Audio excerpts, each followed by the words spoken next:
নমস্কার বন্ধুরা, দীপিকার পাকশালাতে আপনাদের সকলকে স্বাগত জানাই। আবারও চলে এসেছি নতুন একটি রেসিপির সাথে।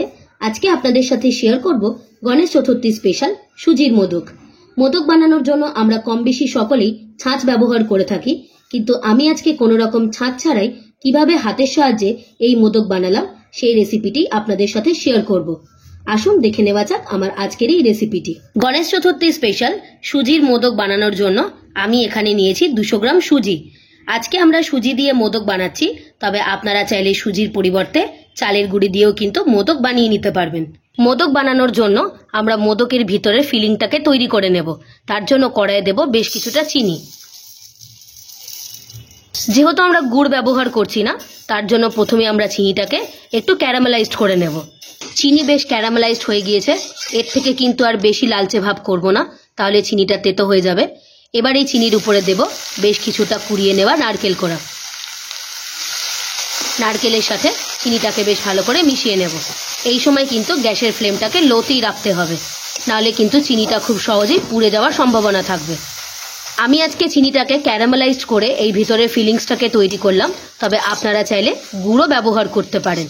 আবার আপনারা নারকেল কোড়ার পরিবর্তে বাদাম দিয়েও কিন্তু মোদক বানানোর জন্য ভিতরের ফিলিংসটাকে তৈরি করে নিতে পারেন। মোদক বানিয়ে নেওয়ার জন্য ভিতরের নারকেলের পুরের ফিলিংসটা আমাদের একদম তৈরি হয়ে গিয়েছে। এবারে আমরা গ্যাসের ফ্লেমটাকে বন্ধ করে বেশ কিছুক্ষণের জন্য ঠান্ডা করে নেব। সুজির মোদক বানানোর জন্য এবারে আমরা সুজির ডোটাকে তৈরি করে নেব। তার জন্য কড়াইয়ে দেব 2 চামচ ঘি। মোদক বানানোর জন্য ঘিয়ের পরিমাপটা কিন্তু একটু বেশি ব্যবহার করতে হবে, তবে আপনারা চাইলে ঘি আর তেল দুটো মিশিয়েও কিন্তু মোদক বানিয়ে নিতে পারবেন। ঘি বেশ ভালো মতো গরম হয়ে গেছে। এবার ঘিয়ের উপরে দেব পরিমাণ অনুযায়ী সুজি।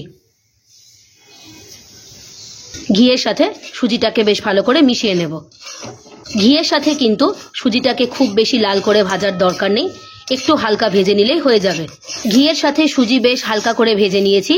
এবার সুজির উপরে দেব কিছুটা এলাচের দানা। আমি এখানে শুধুমাত্র এলাচের দানাগুলোকেই ব্যবহার করছি, তবে আপনারা চাইলে এলাচ গুঁড়োও ব্যবহার করতে পারেন।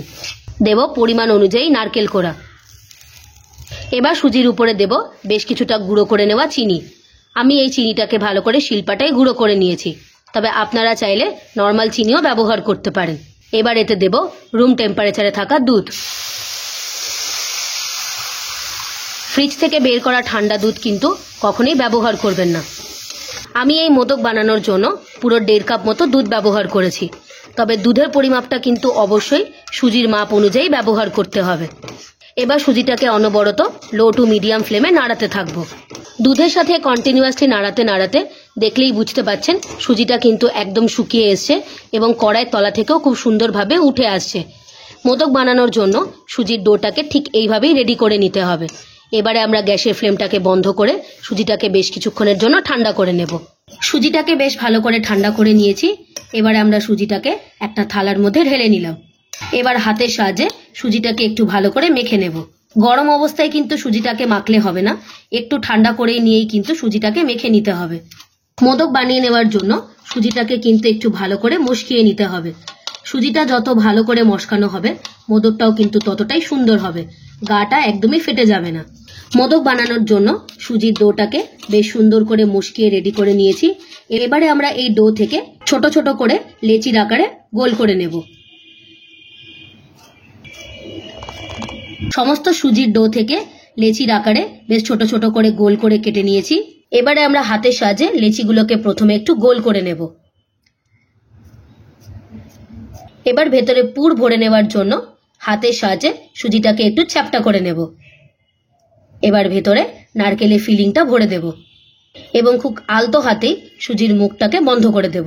যাদের কাছে ছাঁচ নেই তারা কিভাবে অনায়াসেই ছাঁচ ছাড়াই মোদক বানিয়ে নিতে পারবেন সেটাই আমি আপনাদের দেখাবো।